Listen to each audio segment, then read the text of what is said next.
कपड़े धोने वाली बहू। शादी के पहले से ही विभा को कपड़े धोने का बड़ा शौक था। कभी नल के नीचे तो कभी तालाब के पास। अरे मेरी नीली वाली लुंगी नहीं दिख रही है। विभा की अम्मा, कहाँ रखी है लुंगी? अरे वो तो विभा ने परसों ही धोकर रखी थी आपकी अलमारी में, देखो वहीं होगी। वो ना मैंने आज धो दी, मुझे लगा कि गंदी हो गई होगी। अरे कैसे गंदी हो गई थी? उसे तो मैंने पहना भी नहीं। हे भगवान, इस लड़की के कपड़े धोने की आदत से परेशान हो गया हूँ मैं। जितना तो घर में राशन नहीं आता, उससे कहीं ज्यादा डिटर्जेंट पाउडर का खर्चा है। इसकी शादी करवा दो, शादी जाए अपने घर में ही करे काम, फिर चाहे घर के कपड़े धोने हो या पूरे गांव के। हाँ ठीक बोल रही हूँ, देखता हूँ मैं कोई लड़का। वो दिन भी आ जाता है जब विभा को देखने लड़के वाले आ जाते हैं। लड़की मुझे अच्छी लगी। होने वाली सास कहती है, बेटी अगर कुछ पूछना है तो पूछ लो। वैसे तो हमारी लड़की बहुत ही शर्मीली है, जो बोल दो वो मान लेती है, इसे क्या पूछना होगा। अरे कैसी बात कर रही हो माँ, मुझे इन लोगों के घर रहना है, सवाल तो कई है।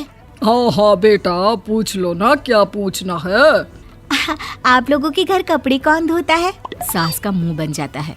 देखो, अगर तुम ये कहना चाहती हो कि तुम्हें कपड़े धोने नहीं आते तो सुन लो, कपड़े मैं ही धोती हूँ, लेकिन तुम्हारे आ जाने के बाद मैं रुमाल तक नहीं धोऊंगी। अरे चुप रहना भाग्यवान, बहू बेचारी घर आई नहीं, उसे डराना शुरू कर दिया। वो क्या है ना बिटिया, अभी तक तो ये कल्लू की माँ ही धोती थी, लेकिन अब तुम्हारे पापा तो दहेज में वॉशिंग मशीन देंगे ही। तभी विभा की माँ बोल पड़ती है, सवाल भी पूछा तो क्या। वैसे भाई साहब, मशीन की तो फिर भी कपड़े धोने की कैपेसिटी होती है। मतलब जो बिटिया दे रहे हैं ना विभा, इसे कपड़े धोने का बहुत शौक है। ये आप लोगों के क्या, आस पड़ोस गांव मोहल्ले सबके कपड़े धो दे और उफ तक ना करे। बाहर देखा नहीं आपने कितने कपड़े सूख रहे हैं? सब हमारी बिटिया ने ही तो धोए हैं। बस भी करो ना माँ, शर्म आ रही इतनी तारीफ सुनकर। और तो और एक दाग निकाल कर दिखाओ तो मान जाओ। हाँ अच्छा, माफ करना बेटा, मैंने गलत समझा।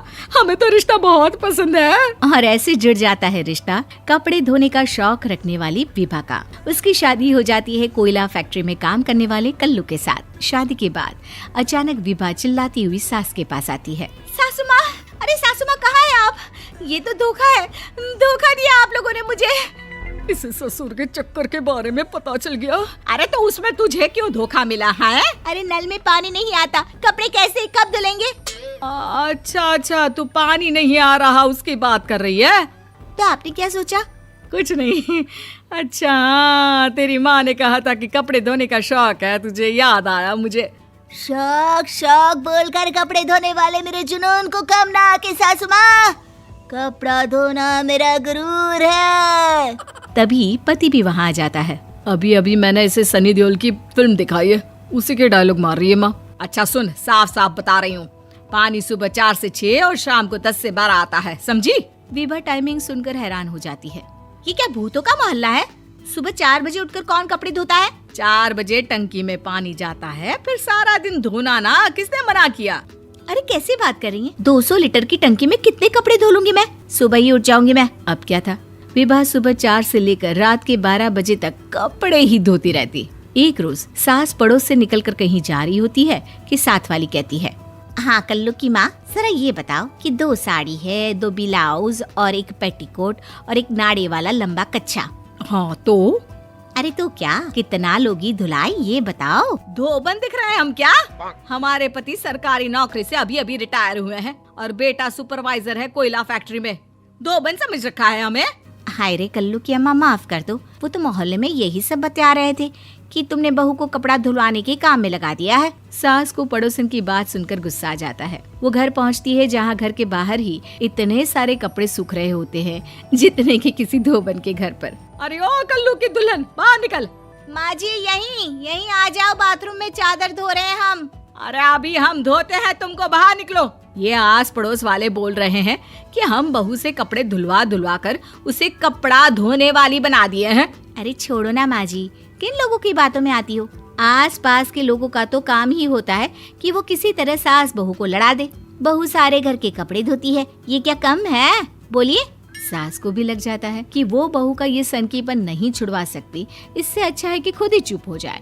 एक रोज सास और बहू मंदिर जाते हैं, जहाँ सास की साड़ी वहाँ खड़ी भीख मांगने वाली से मिलती है। माँ जी क्या बात है, आपकी साड़ी उस भिखारन से कितनी मिल रही है ना? हाँ हाँ देखो तो, दोनों की साड़ी मिल रही है। क्या बात है कल्लू की अम्मा, तुम खुद को तो अफसर की बीवी बताती हो और ऐसी सिंपल सी प्लेन साड़ी पहनकर घूमती हो।